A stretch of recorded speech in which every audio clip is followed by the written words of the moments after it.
Alright folks, it's Wilson. Welcome back to another video. In this video, I want to cover one of the trending ways for you to invest in real estate with this company called RoofStock. I've been doing a lot of research into RoofStock for the last couple of months. There's a lot of mixed reviews about it. So here's my personal review and an overview of what it can do for you, what are the pros and cons, and whether or not you should use RoofStock to build your rental portfolio company.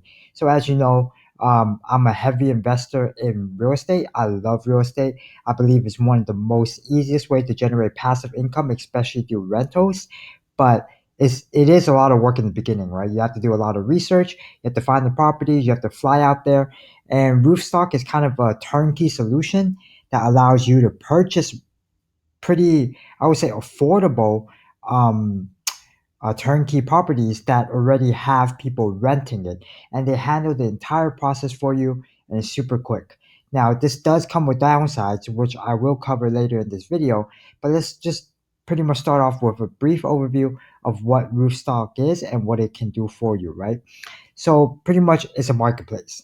This is a startup, is a real estate startup, is a company that allows you to pretty much purchase or sell your property uh, directly through their platform. And you can buy, you can sell, you can pretty much do anything you're looking for in the rental market. Now, most of these properties, as you can tell, are in the smaller cities, the less known areas, but they're quite affordable, right?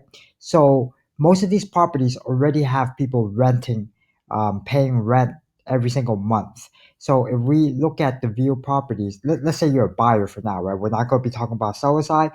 um, we're just saying buyers. You can tell most of these are very affordable, like 60 grand. You see this one, 81 grand. And what's really good about Roofstock is their their details. So if we navigate into one of their listings, you can tell that they would show you exactly, like how much you can bid on. What's the like if you were to do a down payment, how much would it be? What would be your financing options are? Now there's a lot of different ways that you can use Roofstock. So if you were to buy a property on there, they do help with the financing process. We all know that financing is a struggle, especially when banks don't approve your loans. But Roofstock does help with that. They do partner with some companies that they can recommend for you, but that's also one of the downsides.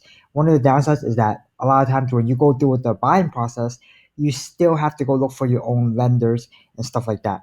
But as you can tell, it's occupied, and they will tell you exactly like, okay, how much does the HOA cost? Um, so you're able to start collecting rent from day one, pretty much. That's one thing that I really love. So as you can tell, this property is only for around 61 grand. This is not including all the closing costs and all those stuff. You can also bid for lower to negotiate. But the most important part is look at this right here.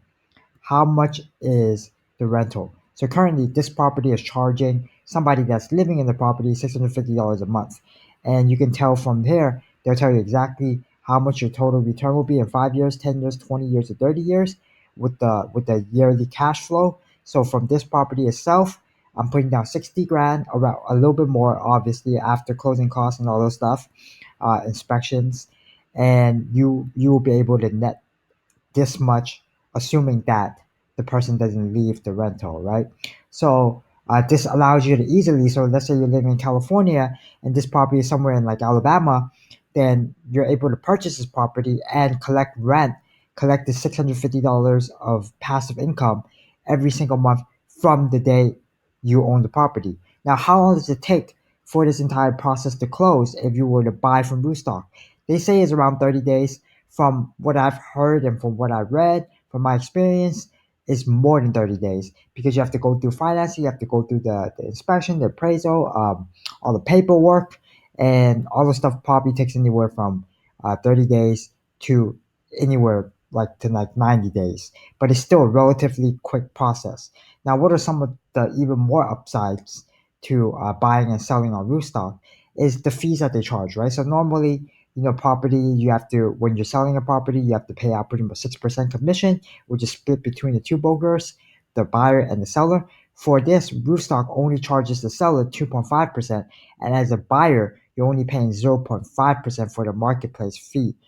Um, But if you were to use a buying agent, most of the time they will not charge you any money at all. So when you're working with a local agent, that's probably one of the benefits. But you're doing this all online and you don't even have to see the property. Of course, you can fly out there, but you don't necessarily need to.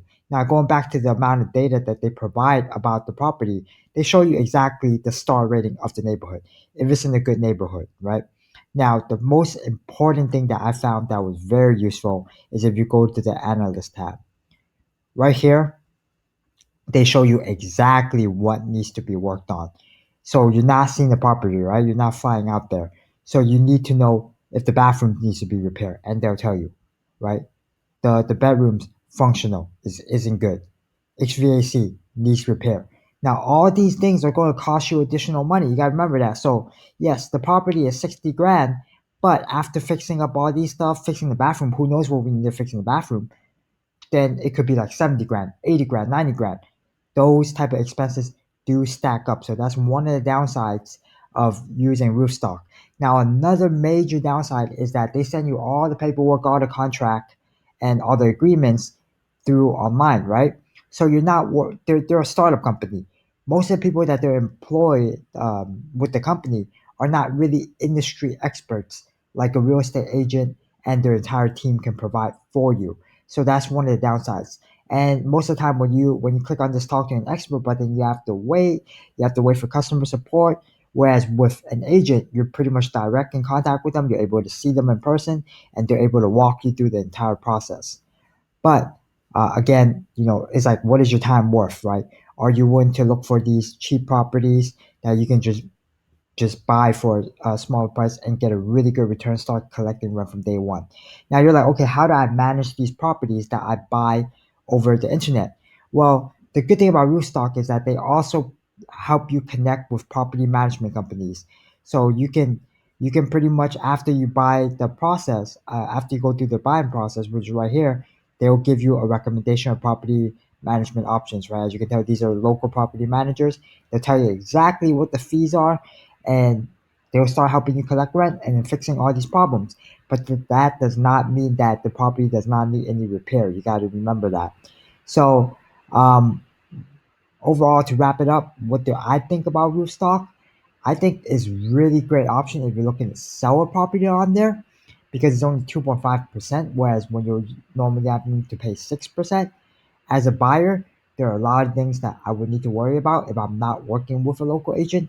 But for such a low price in these high quality neighborhoods or smaller cities that I have no access to, I will use this as an investment.